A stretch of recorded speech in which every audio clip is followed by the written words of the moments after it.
ಓದಲು ಬಂದ ಮೈದುನನನ್ನ ತನ್ನ ಮೈಮಾಟವನ್ನು ತೋರಿಸಿ ದಾರಿ ತಪ್ಪಿಸಿ ತನ್ನ ಸುಖಕ್ಕಾಗಿ ಉಪಯೋಗಿಸಿಕೊಂಡ ಅತ್ತಿಗೆ ಕತೆನೆಲ್ಲ ಸ್ಕಿಪ್ ಮಾಡದೆ ಪೂರ್ತಿಯಾಗಿ ಕೇಳಿ. ರಾಧವ್ ಕಾಲೇಜಿನಲ್ಲಿ ಪ್ರೊಫೆಸರ್ ಆಗಿರುತ್ತಾನೆ. ತನ್ನ ಹೆಂಡತಿ ಮಾಲತಿಯಿಂದ ಮನೆಯಲ್ಲಿ ವಾಸವಾಗಿರುತ್ತಾನೆ. ಒಂದು ದಿನ ರಾಧವ್ ತನ್ನ ವರ್ಕ್ ಮಾಡ್ತಾ ಇರುವಾಗ ಮಾಲತಿ ಆತನೊಂದಿಗೆ ಮುದ್ದು ಮಾಡೋದಕ್ಕೆ ಟ್ರೈ ಮಾಡ್ತಾಳೆ. ಆಗ ರಾಧವ್ ನನಗೆ ತುಂಬಾ ಕೆಲಸ ಇದೆ ಅಂತ ಮಾಲತಿಗೆ ಹೇಳ್ತಾನೆ. ಆಗ ಮಾಲತಿ ನಿನ್ನ ಕೈಯಲ್ಲಿ ಏನು ಆಗೋದಿಲ್ಲ ಅಂತ ಬೇಜಾರು ಮಾಡ್ಕೊಂಡು ಹೋಗಿ ಸ್ನಾನ ಮಾಡ್ತಾಳೆ. ಆಗ ಅವಳ ಮೈದುನ ವಿಕ್ಕಿ ಮಾಲತಿಗೆ ಕಾಲ್ ಮಾಡಿ 3 ತಿಂಗಳುಗಳ ಕಾಲ ಸ್ಟಡಿಗೋಸ್ಕರ ನಿಮ್ಮ ಮನೆಯಲ್ಲಿ ಬರಬಹುದಾ ಅಂತ ಕೇಳ್ಕೊಳ್ತಾನೆ. ಆಗ ಮಾಲತಿ ಅದಕ್ಕೆ ಒಪ್ಕೊಳ್ತಾಳೆ. ಬೆಗನೆಯಿಂದ ಮನೆಗೆ ಬಾಯಿ ಅಂತ ಹೇಳ್ತಾಳೆ. ಮರುದಿನ ವಿಕ್ಕಿ ಮಾಲತಿಯ ಮನೆಗೆ ಬರ್ತಾನೆ. ಆಗ ಅವನನ್ನು ನೋಡಿ ಶಾಕ್ ಆದಂತಹ ರಾಧವ್ ನೀನು ಏನು ಹೇಳ್ದೆ ಬಂದ್ಬಿಟ್ಟಿದ್ದೀಯಾ ಅಂತ ವಿಕ್ಕಿಗೆ ಕೇಳ್ತಾನೆ. ಆಗ ವಿಕ್ಕಿ ಇಲ್ಲ ನಾನು ಅತ್ತಿಗೆಗೆ ಕಾಲ್ ಮಾಡಿಯೇ ಬಂದಿದ್ದೀನಿ ಅಂತ ಹೇಳ್ತಾನೆ. ಆಗ ರಾಧವ್ ವಿಕ್ಕಿ ಬರೋ ವಿಷಯ ನೀನು ನನಗೆ ಯಾಕೆ ಹೇಳಲಿಲ್ಲ ಅಂತ ಮಾಲತಿಯನ್ನು ಕೇಳ್ತಾನೆ. ಆಗ ಮಾಲತಿ ನಿನ್ನಿಂದ ಏನು ಆಗೋದಿಲ್ಲ ನಿನಗೆ ಹೇಳಿ ಏನು ಪ್ರಯೋಜನ ಇದೆ ಅಂತ ರಾಧವ್ಗೆ ಹೇಳಿ ನೀ ಇಗ್ನೋರ್ ಮಾಡೋರ್ವನೆ ನನಗೋಸ್ಕರನೇ ಅಂತ ವಿಕ್ಕಿಗೆ ಹೇಳ್ತಾಳೆ. ಆಗ ವಿಕ್ಕಿ ಅತ್ತಿಗೆ ಅಂತ ಹೇಳಿದ್ರೆ ಮಾಲತಿ ನೀನು ನನಗೆ ಅತ್ತಿಗೆ ಅಂತ ಕರಿಬೇಡ ನನ್ನನ್ನ ಮಾಲು ಅಂತ ಕೂಗು. ಇಲ್ಲಿ ನೀನು ನನಗೋಸ್ಕರನೇ ಬಂದಿದ್ದೀಯಾ ಅಂತ ನನಗೆ ಅನ್ನಿಸ್ತಾ ಇದೆ ಅಂತ ಹೇಳ್ತಾಳೆ. ಆಗ ಶಾಕ್ ಆದಂತಹ ವಿಕ್ಕಿ ಏನು ಅಂತ ಕೇಳ್ತಾನೆ. ಆಗ ಮಾಲತಿ ನಿನಗೆ ಇನ್ಮುಂದೆ ಎಲ್ಲಾ ತಾನಾಗಿನೇ ಅರ್ಥ ಆಗುತ್ತೆ ಬಿಡು ಅಂತ ಹೇಳಿ ಹೋಗ್ತಾಳೆ.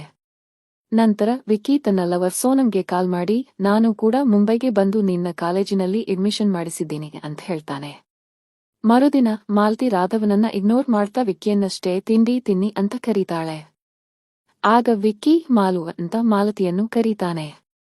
ಶಾಕ್ ಆದಂತಹ ರಾಧವ್ ನೀನು ಮಾಲತಿಯನ್ನ ಮಾಲು ಅಂತ ಯಾಕೆ ಕರೀತಾ ಇದ್ದೀಯಾ ಅಂತ ವಿಕ್ಕಿಯನ್ ಬೈತಾನೆ. ಆಗ ಮಾಲತಿ ಹಾಗೆ ಕರೆಯೋದಕ್ಕೆ ವಿಕ್ಕಿಗೆ ನಾನೇ ಹೇಳಿದೀನಿ ನೀನೀಗ ಕಾಲೇಜಿಗೆ ಹೋಗು ಅಂತ ರಾಗೆ ಹೇಳ್ತಾಳೆ.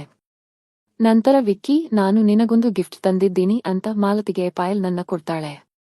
ಆಗ ಖುಷಿಯಾದ ಮಾಲತಿ ಆತನಿಗೆ ನೀನೇ ತೊಡಿಸು ಅಂತ ಹೇಳ್ತಾಳೆ.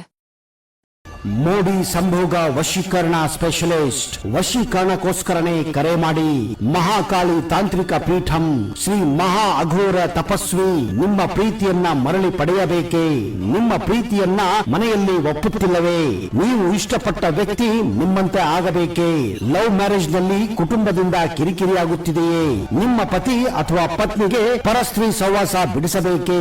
ಇಲ್ಲಿದೆ ಶಾಶ್ವತ ಪರಿಹಾರ. ವಶೀಕರಣ ಮತ್ತು ಶತ್ರು ಮುತ್ತಿಗೆಗೆ ಓಪನ್ ಚಾಲೆಂಜ್. ನಿಮ್ಮ ಕೆಲಸ ಕೇವಲ 2 ಗಂಟೆಯಲ್ಲಿ ಶಾಶ್ವತ ಸಮಾಧಾನ ಇಲ್ಲಿದೆ.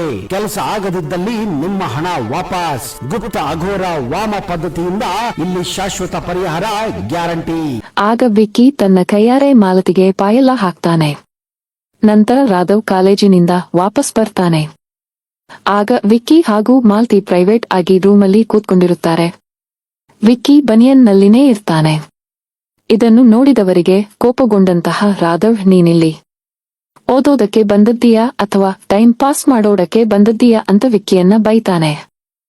ಆಗ ವಿಕ್ಕಿ ನಿಮಗೆ ಕಷ್ಟವಾದರೆ ಹೇಳ್ಬಿಡಿ ನಾನು ವಾಪಸ್ ಊರಿಗೆ ಹೊರಟು ಹೋಗ್ತೀನಿ ಅಂತ ರಾಹುಲ್ಗೆ ಹೇಳ್ತಾನೆ.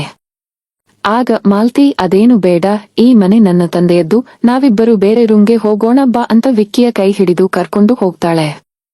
ಮರುದಿನ ವಿಕ್ಕಿ ಕಾಲೇಜಿಗೆ ಹೋಗ್ತಾನೆ. ರಾಧವ್ ಮಾಲತಿ ಹತ್ರ ಬಂದು ನೀನು ನನ್ನನ್ನ ದೂರ ಮಾಡಬೇಡ ನಾನು ನನ್ನ ಮೆಡಿಕಲ್ ಚೆಕ್ ಅಪ್ ಅನ್ನ ಮಾಡಿಸಿಕೊಳ್ಳುತ್ತೇನೆ ಅಂತ ಮಾಲತಿಗೆ ಹೇಳಿ ಅಲ್ಲಿಂದ ಹೊರಡುತ್ತಾನೆ.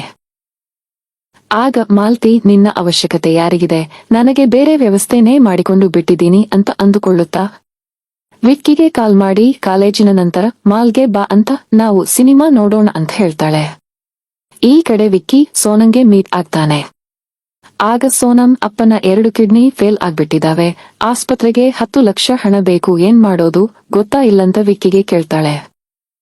ಆಗ ವಿಕ್ಕಿ ನಾನು ನಿನ್ನ ಟೆನ್ಷನ್ ಈಗಲೇ ದೂರ ಮಾಡ್ತೀನಿ ಅಂತ ಸೋನಂಗೆ ಮಾಲತಿಯ ಮನೆಗೆ ಕರ್ಕೊಂಡು ಬರ್ತಾನೆ. ಆಗ ಮಾಲತಿ ವಿಕ್ಕಿಗೆ ಕಾಲ್ ಮೇಲೆ ಕಾಲ್ ಮಾಡ್ತಾನೆ. ಇರ್ತಾಳೆ. ಆಗ ವಿಕ್ಕಿ ತನ್ನ ಫೋನನ್ನು ಸೈಲೆಂಟ್ ಮಾಡಿ ಸೋನನ್ ಜೊತೆ ಮುದ್ದು ಮಾಡೋದಕ್ಕೆ ಶುರು ಮಾಡ್ತಾನೆ. ನಂತರ ಮನೆಗೆ ಬಂದ ಮಾಲತಿ ವಿಕ್ಕಿ ರೂಮಿಗೆ ಹೋಗಿ ನೋಡ್ತಾಳೆ. ಆಗ ಅಲ್ಲಿ ಅವರನ್ನ ನೋಡಿ ಶಾಕ್ ಆದ. ಮಾಲತಿ ಇವಳು ಯಾರು, ನೀನು ನನ್ನ ಕಾಲ್ನ ಯಾಕೆ ರಿಸೀವ್ ಮಾಡ್ತಾ ಇಲ್ಲ ಅಂತ ವಿಕ್ಕಿಯನ್ನ ಕೇಳ್ತಾಳೆ.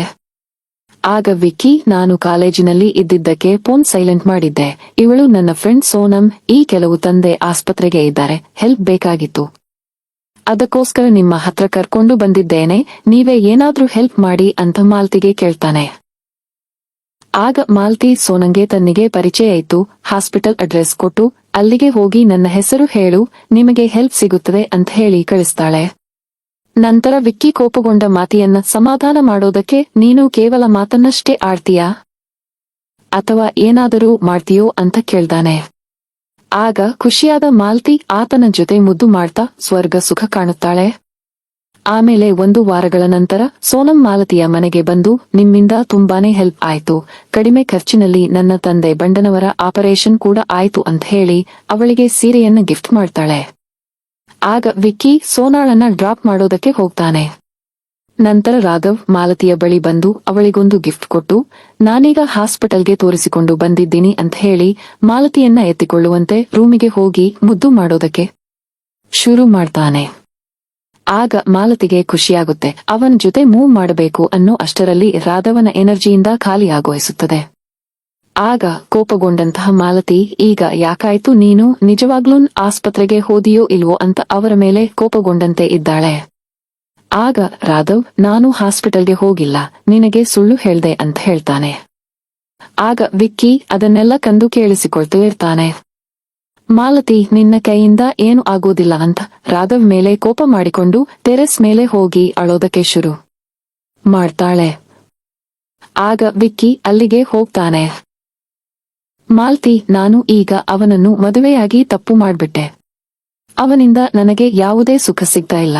ನಾನು ಅವನಿಗೆ ಡೈವೋರ್ಸ್ ಕೊಡ್ತಾ ಇಡುತ್ತೇನೆ, ನೀನು ನನ್ನನ್ನ ಮದುವೆಯಾಗಿ ಕೇಳ್ಕೊಳ್ತಾಳೆ. ಆಗ ವಿಕ್ಕಿ, ನಮ್ ಸಂಬಂಧ ಸಮಾಜ ತಪ್ಪು ಒಪ್ಪೋದಿಲ್ಲ ಅಂತ ಹೇಳಿದ್ರೆ ನೀನು ನನ್ನ ಜೊತೆ ಬೆಡ್ ಹಂಚಿಕೊಳ್ಳುವಾಗ ನಿನಗೆ ಈ ಯೋಚನೆ ಬರಲಿಲ್ಲವಾ? ನನಗೆ ಅದೇನು ಗೊತ್ತಿಲ್ಲ, ನೀನು ನಾಳೆ ಹೊರಡಲು ಟೈಮ್ ಕೊಡ್ತೀನಿ, ನಮ್ ಮದುವೆ ಬಗ್ಗೆ ಥಿಂಕ್ ಮಾಡು ಅಂತ ಹೇಳಿ ಅಲ್ಲಿಂದ ಹೊರಡುತ್ತಾಳೆ. ಮರುದಿನ ಸೋನಂ ವಿಕ್ಕಿಗೆ ಅರ್ಜೆಂಟ್ ಆಗಿ ಕಾಲ್ ಮಾಡಿ ಕರೆಸಿಕೊಳ್ಳುತ್ತಾಳೆ. ಆಗ ವಿಕ್ಕಿ ಯಾಕೆ ಅಂತ ಕೇಳ್ತಾನೆ. ಆಗ ಸೋನಂ, ನಾನು ನನ್ನ ತಂದೆಯ ಯೋಗ ಕ್ಷೇಮದ ನಡುವೆ ಸ್ಟಡಿ ಮಾಡಲೇ ಇಲ್ಲ, ನಾಡಿದ್ದೇ ಇದೆ ಎಕ್ಸಾಮ್ ಇದೆ, ನಾನು ಫೇಲ್ ಆಗಬಹುದು ಅಂತ ಅಳ್ತಾಳೆ. ಆಗ ವಿಕ್ಕಿ, ನೀನೇನು ಹೆದರಬೇಡ, ನನ್ನ ಹತ್ರ ಒಂದು ಪ್ಲಾನ್ ಇದೆ ಅಂತ ಹೇಳಿ ನೇರವಾಗಿ ಮಾಲತಿಯ ಹತ್ರ ಹೋಗಿ, ನಾನು ನಿನ್ನನ್ನ ಮದುವೆಯಾಗೋದಕ್ಕೆ ಒಪ್ಪಿಕೊಂಡಿದ್ದೇನೆ ಅಂತ ಹೇಳ್ತಾನೆ. ಆಗ ಮಾಲ್ತಿ ಖುಷಿಯಿಂದ ಕುಣಿದಾಡುತ್ತಾಳೆ. ವಿಕ್ಕಿ ಅಪ್ಸೆಟ್ ಆಗಿ ನಿಂತಿರ್ತಾನೆ. ಆಗ ಮಾಲ್ತಿ, ಯಾಕೆ ಏನಾಯ್ತು ಅಂತ ಕೇಳ್ತಾಳೆ. ಆಗ ವಿಕ್ಕಿ, 2 ದಿನ ಬಿಟ್ಟು ನನ್ನ ಎಕ್ಸಾಮ್ ಇದೆ, ನನಗೆ ನಿನ್ನ ನೆನಪು ಕಾಡ್ತಾ ಸರಿಯಾಗಿ ಸ್ಟಡಿ ಮಾಡೋದಕ್ಕೆ ಆಗ್ಲಿಲ್ಲ. ಹೇಗಾದ್ರೂ ಮಾಡಿ ನನಗೆ ಕ್ವೆಶ್ಚನ್ ಪೇಪರ್ ಸಿಗೋ ಹಾಗೆ ಮಾಡು ಅಂತ ಕೇಳ್ಕೊಳ್ತಾನೆ. ಆಗ ಮಾಲ್ತಿ, ನಾನು ಹೇಗಾದ್ರೂ ಅರೇಂಜ್ಮೆಂಟ್ ಮಾಡ್ತೀನಿ, ನೀನೇನು ಟೆನ್ಷನ್ ತಗೊಳ್ಬೇಡ ಅಂತ ಹೇಳಿ ರಾಘವ್ ಅವರ ಹತ್ರ ಹೋಗಿ ಅವರನ್ನು ಡೈವೋರ್ಸ್ ಪೇಪರ್ಸ್ ಕೊಟ್ಟು ಸಿಗ್ನೇಚರ್ ಮಾಡುವಂತೆ ಹೇಳ್ತಾಳೆ. ಪ್ಲೀಸ್ ನನಗೆ ಡೈವೋರ್ಸ್ ಕೊಡಬೇಡ, ನನಗೆ ಇನ್ನೊಂದೇ ಒಂದು ಚಾನ್ಸ್ ಕೊಡು ಅಂತ ಬೇಡಿಕೊಳ್ಳುತ್ತಾನೆ. ಆಗ ಮಾಲ್ತಿ ರಾಘವ್ಗೆ ಹೆಸರು ಹೇಳಿ ಕ್ವೆಶ್ಚನ್ ಪೇಪರ್ ಅಡ್ವಾನ್ಸ್ ಆಗಿ ತರು ಅಂತ ಹೇಳ್ತಾಳೆ. ಮರುದಿನ ಹೆದರಿದ ರಾಘವ್ ಒಂದು ಪೆನ್ ಡ್ರೈವ್ ನಲ್ಲಿ ಎಲ್ಲಾ ಕ್ವೆಶ್ಚನ್ ಪೇಪರ್ ತಂದು ಮಾಲ್ತಿಗೆ ಕೊಡ್ತಾನೆ. ಅದನ್ನ ಮಾಲ್ತಿ ವಿಕ್ಕಿಗೆ ಕೊಡ್ತಾಳೆ. ಆಗ ಖುಷಿಯಾದ ವಿಕ್ಕಿ ಅದರ ಪ್ರಿಂಟ್ ತೆಗೆದುಕೊಂಡು ಸೋನಂಗೆ ಕೊಡ್ತಾನೆ. ಆಗ ಸೋನಂ ತುಂಬಾ ಖುಷಿ ಪಡ್ತಾಳೆ.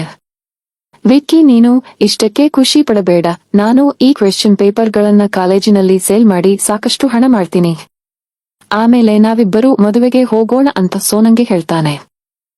ಆಗ ಅದನ್ನೆಲ್ಲವನ್ನ ನೋಡಿ ಮಾಲ್ತಿಗೆ ಶಾಕ್ ಆಗಿ ಮನೆಗೆ ಹೋಗ್ತಾಳೆ. ನಂತರ ವಿಕ್ಕಿ ಮಾಲ್ತಿ ಹತ್ತಿರ ಹೋಗ್ತಾನೆ. ಆಗ ಮಾಲ್ತಿ, ನಾನು ನಿನ್ನ ಮಗುವಿಗೆ ತಾಯಿ ಆಗ್ತಾ ಇದ್ದೀನಿ, ನೀನಿನ್ನು ನನ್ನನ್ನು ಮದುವೆ ಆಗ್ಲೇಬೇಕು ಅಂತ ವಿಕ್ಕಿಗೆ ಹೇಳ್ತಾಳೆ. ಆಗ ವಿಕ್ಕಿ, ಅದು ನನ್ನಿಂದ ಸಾಧ್ಯ ಇಲ್ಲ, ನಾನು ಸೋನನ್ನು ಪ್ರೀತಿಸುತ್ತಾ ಇದ್ದೀನಿ ಅಂತ ಹೇಳ್ತಾನೆ. ಮೊದಲೇ ಮಾಲ್ತಿ ಸೋನಂಗೆ ತನ್ನ ಹಾಗೂ ವಿಕ್ಕಿಯ ಅಫೇರ್ ಬಗ್ಗೆ ಹೇಳಿ ಅವಳ ತಲೆ ಕೆಡಿಸಿಬಿಟ್ಟಿರ್ತಾಳೆ. ಹಾಗಾಗಿ ಮಾಲ್ತಿ, ಸೋನಂ ನಿನ್ನನ್ನು ಮದುವೆ ಆಗ್ತಾಳೋ ಇಲ್ವೋ ಕೇಳ್ನೋಡು ಅಂತ ವಿಕ್ಕಿಗೆ ಹೇಳ್ತಾಳೆ. ಆಗ ವಿಕ್ಕಿ ಸೋನಂಗೆ ಕಾಲ್ ಮಾಡ್ತಾನೆ. ಆಗ ಸೋನಂ, ನೀನು ದೊಡ್ಡ ಮೋಸ್ಕಾರದಿದ್ದೀಯಾ, ವಾಪಸ್ ನನಗೆ ಕಾಲ್ ಮಾಡ್ಬೇಡ ಅಂತ ಬೈತಾಳೆ. ಆಗ ಮಾಲತಿ ಜೋರಾಗಿ ನಗೋದಕ್ಕೆ ಶುರು ಮಾಡಿದ್ರೆ ಕೋಪಗೊಂಡಂತಹ ವಿಕ್ಕಿ ಫ್ಲವರ್ ವಾಸ್ನಿಂದ ಮಾಲತಿಯ ತಲೆಗೆ ಹೊಡೆದು ಕೊಲೆ ಮಾಡಿ ಶವವನ್ನ ಗಾರ್ಡನ್ನಲ್ಲಿ ಹೂತು ಹಾಕಿ ವಾಪಸ್ ಮನೆ ಒಳಗೆ ಹೋಗ್ತಾನೆ. ಆಗ ಅಲ್ಲಿ ರಾಧವ್ ಮಾಲತಿ ಹಾಗೆ ಮಾಸ್ಕ್ ಹಾಕೊಂಡು ಕೈಯಲ್ಲಿ ಮೊಬೈಲ್ ಹಿಡಿದು ನಿಂತಿರ್ತಾನೆ. ಆಗ ವಿಕ್ಕಿ ಅವಳು ಮಾಲತಿ ಅಂತ ತಿಳ್ಕೊಂಡು ನಾನು ನಿನ್ನನ್ನು ಈಗಲೇ ಕೊಲೆ ಮಾಡಿದ್ದೀನಿ, ನೀನು ಇಲ್ಲಿಗೆ ಹೇಗೆ ಬಂದೆ ಅಂತ ಕೇಳ್ಬಿಡ್ತಾನೆ. ಆಗ ರಾಧವ್ ಮಾಲತಿಯ ಮಾಸ್ಕ್ ಅನ್ನು ತೆಗೆದು ಪೊಲೀಸ್ಗೆ ಫೋನ್ ಮಾಡಿ ವಿಕ್ಕಿ ಮಾಲತಿಯನ್ನ ಕೊಲೆ ಮಾಡಿದ್ದು, ಅದನ್ನ ತಾನೇ ಒಪ್ಪಿಕೊಂಡಿದ್ದು ಎಲ್ಲವನ್ನೂ ಪೊಲೀಸರಿಗೆ ಹೇಳ್ತಾನೆ. ಕೊನೆಗೆ ಪೊಲೀಸ್ ಅವರು ವಿಕ್ಕಿಯನ್ನ ಅರೆಸ್ಟ್ ಮಾಡ್ತಾರೆ. ಈ ಕತೆ ಇಷ್ಟವಾದರೆ ದಯವಿಟ್ಟು ಒಂದು ಲೈಕ್ ಕೊಡಿ, ಸಬ್ಸ್ಕ್ರೈಬ್ ಮಾಡಿಕೊಳ್ಳಿ, ಸ್ನೇಹಿತನಿಗೆ ಹಂಚಿಕೊಳ್ಳಿ. ಧನ್ಯವಾದಗಳು. ಮೋಡಿ ಸಂಭೋಗ ವಶೀಕರಣ ಸ್ಪೆಷಲಿಸ್ಟ್. ವಶೀಕರಣಕ್ಕೋಸ್ಕರನೇ ಕರೆ ಮಾಡಿ. ಮಹಾಕಾಳಿ ತಾಂತ್ರಿಕ ಪೀಠಂ ಶ್ರೀ ಮಹಾ ಅಘೋರ ತಪಸ್ವಿ ನಿಮ್ಮ ಪ್ರೀತಿಯನ್ನ ಮರಳಿ ಪಡೆಯಬೇಕೇ? ನಿಮ್ಮ ಪ್ರೀತಿಯನ್ನ ಮನೆಯಲ್ಲಿ ಒಪ್ಪುತ್ತಿಲ್ಲವೇ? ನೀವು ಇಷ್ಟಪಟ್ಟ ವ್ಯಕ್ತಿ ನಿಮ್ಮಂತೆ ಆಗಬೇಕೇ? ಲವ್ ಮ್ಯಾರೇಜ್ ನಲ್ಲಿ ಕುಟುಂಬದಿಂದ ಕಿರಿಕಿರಿಯಾಗುತ್ತಿದೆಯೇ? ನಿಮ್ಮ ಪತಿ ಅಥವಾ ಪತ್ನಿಗೆ ಪರಸ್ತ್ರೀ ಸಹವಾಸ ಬಿಡಿಸಬೇಕೇ? ಇಲ್ಲಿದೆ ಶಾಶ್ವತ ಪರಿಹಾರ. ವಶೀಕರಣ ಮತ್ತು ಶತ್ರು ಮುತ್ತಿಗೆಗೆ ಓಪನ್ ಚಾಲೆಂಜ್. ನಿಮ್ಮ ಕೆಲಸ ಕೇವಲ 2 ಗಂಟೆಯಲ್ಲಿ ಶಾಶ್ವತ ಸಮಾಧಾನ ಇಲ್ಲಿದೆ. ಕೆಲಸ ಆಗದಿದ್ದಲ್ಲಿ ನಿಮ್ಮ ಹಣ ವಾಪಸ್. ಗುಪ್ತ ಅಘೋರ ವಾಮ ಪದ್ಧತಿಯಿಂದ ಇಲ್ಲಿ ಶಾಶ್ವತ ಪರಿಹಾರ ಗ್ಯಾರಂಟಿ.